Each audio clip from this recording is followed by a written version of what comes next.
નમસ્કાર મિત્રો, સ્વાગત છે તમારું આપણી આ યુટ્યુબ ચેનલમાં જેનું નામ છે ગુજરાતી જીકેની જમાવટ. મિત્રો, રાજ્ય સરકાર દ્વારા એસટી નિગમ એટલે કે જીએસઆરટીસીને હંમેશા અન્યાય કરવામાં આવતો હોય છે. મિત્રો, આપ સૌ જાણો છો તે પ્રમાણે ગત ઓક્ટોબર મહિનામાં એસટીના પૈડા થંભી જવાના હતા, કારણ કે એસટીના 40,000 કરતાં વધારે જે કર્મચારીઓ છે તેમણે મિત્રો સરકાર સમક્ષ આંદોલન કરી અને વિવિધ પડતર જે પ્રશ્નો છે તે વિવિધ પડતર 17 જેટલા પ્રશ્નોનો ઉકેલ લાવવા માટે સરકારને દબાણ કર્યું હતું, જેમાંથી કેટલાક પ્રશ્નોનું તાત્કાલિક સરકારે નિરીકરણ લાવી દીધું હતું અને માનનીય વાહન વ્યવહાર મંત્રી શ્રી હર્ષભાઈ સંઘવીએ આગામી સમયમાં એટલે કે ઓક્ટોબર મહિના પછી સત્વરે મિટિંગનું આયોજન કરી અને સેટલમેન્ટ પાર્ટ 2માં બાકીની જે છે તે મિત્રો મુદ્દાઓનું નિરાકરણ કરવાનું એવું આશ્વાસન આપ્યું હતું અને આ હડતાલને મોકૂફ રાખવામાં આવી હતી. પરંતુ આ હડતાલને મિત્રો 10 મહિના જેટલો સમયગાળો વીતી ગયો છે, પરંતુ સરકાર દ્વારા જે સેટલમેન્ટ 2 કહી શકાય, જેને પાર્ટ 2ની જે મિટિંગ છે તેનું કોઈ પણ જાતનું આયોજન કરવામાં નથી આવી રહ્યું, જેથી મિત્રો એસટીની ત્રણેય યુનિયનોની જે બનેલી સંકલન સમિતિ છે તેને સરકારમાં મિત્રો ધારદાર રજૂઆતો કરી છે અને એસટી નિગમના જે ત્રણેય માન્ય યુનિયનની બનેલી સંકલન સમિતિએ રાજ્ય સરકારને જે છે મિત્રો એસટી નિગમના જે પડતર પ્રશ્નો કે જે ગત વર્ષે ઓક્ટોબરમાં નહોતા જ ઉકેલાયા તેવા પડતર પ્રશ્નોને લઈ અને મિત્રો માંગણી કરવામાં આવી હતી. જાણીએ વિડીયોમાં વિગતવાર કે કયા કયા પડતર પ્રશ્નોને લઈને એસટી નિગમ જે છે તે સંકલન સમિતિએ મિત્રો વાહન વ્યવહાર મંત્રીને જે રજૂઆત કરી છે અને આગામી સમયમાં મિત્રો મિટિંગનું આયોજન કરવાનું કહેલ છે. તો આજના વિડીયોમાં વિગતવાર જાણીએ કે કયા કયા પ્રાણરૂપ પ્રશ્નો એસટી કર્મચારીઓના છે જેને લઈ અને મિત્રો સંકલન સમિતિ દ્વારા ગૃહમંત્રીને અને વાહન વ્યવહાર મંત્રીને જે છે તે મિત્રો રજૂઆત કરવામાં આવી છે. તો તેના વિશે આજના વિડીયોમાં વિગતવાર જાણીએ. તો વિડીયોના અંત સુધી આપ બન્યા રહો.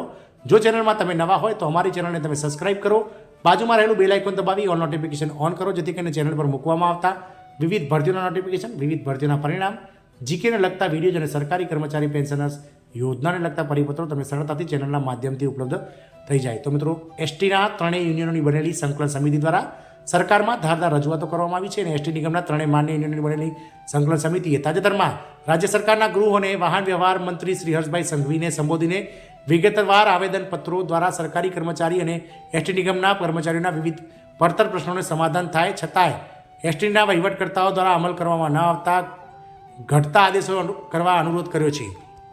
મુખ્ય મુદ્દાઓ નીચે મુજબ છે, જેમાં મિત્રો આપ સૌને જણાવી દઈએ કે ચડત 1 જાન્યુઆરી 2022થી જે ચડત મોંઘવારી ભથ્થાના એરિયસની રકમ સત્વરે ચૂકવવાની વાત છે. બીજો મુદ્દો છે 1/1/2024થી 4% મોંઘવારી ભથ્થું સરકારી કર્મચારીના ધોરણે ચૂકવવું. ત્રીજો મુદ્દો છે મિત્રો ફરજ દરમિયાન અવસાન પામતા કર્મચારીઓના વારસદારોને ₹14 લાખ એટલે કે સરકારી કર્મચારીની જેમ એસટીના કર્મચારીને પણ મિત્રો જે છે તે વળતર ચૂકવવું. ચોથું છે મિત્રો પાર્ટ ટાઈમ કર્મચારીઓના કામના કલાકોમાં વધારો કરવા અથવા લઘુત્તમ વેતન ચૂકવવું. પાંચમો મહત્વનો મુદ્દો છે સેટલમેન્ટ પાર્ટ 2ની માંગણીઓના નિકાલ માટે વહીવટ દ્વારા વાટાઘાટા માટે કોઈ બેઠક બોલાવવામાં આવેલ નથી, તે અંગે ઘટતા આદેશ આપવા અને તાત્કાલિક મિત્રો જીએસઆરટીસી, એસટી નિગમ અને ગૃહમંત્રી સાથે આજે છે તે સેટલમેન્ટ પાર્ટ 2ની માંગણીઓને લઈને મિટિંગનું આયોજન કરવું. છઠ્ઠું છે મિત્રો ઓટી ઉપરાંત ડ્રાઈવર કંડક્ટરોના વિવિધ ભથ્થાઓના ચૂકવણામાં રહેલી વિસંગતાઓ દૂર કરવી. સાતમું છે મિત્રો ગ્રેડ પેમાં સુધારો કરાતા ડ્રાઈવર કંડક્ટરોમાં સિનિયર અને જુનિયર એટલે કે જૂના અને નવા કર્મચારીઓના પગારમાં ઊભી થયેલી વિસંગતા દૂર કરવી. આઠમી છે મિત્રો ઓવરટાઈમ 7મા પગાર પંચના મુજબ પગારના ધોરણે ધ્યાનમાં લઈ ચૂકવો વગેરે જેવી 8 મુખ્ય બાબતોને લઈ અને ગૃહ અને રાજ્યમંત્રી સાથે વાહન વ્યવહાર મંત્રી હર્ષભાઈ સંઘવીને ધારદાર રજૂઆતો કરવામાં આવી છે. સંકલન સમિતિ દ્વારા આગામી સમયમાં સરકારને મિત્રો વચમાં રાખી અને નિગમના જે અધિકારીઓ છે તેમની સાથે મિત્રો સેટલમેન્ટ 2ની જે મિટિંગ છે તેનું આયોજન સત્વરે કરવામાં આવે અને આ પ્રાણરૂપ પ્રશ્નો એસટી નિગમના છે તેને મિત્રો જલ્દીથી ઉકેલવામાં આવે. જો આવું નહીં બને તો આગામી સમયમાં મિત્રો જે વિવિધ તહેવારો આવી રહ્યા છે તે તહેવારોના સમયમાં ફરીથી મિત્રો એસટીના કર્મચારીઓ આંદોલનના માર્ગે જશે.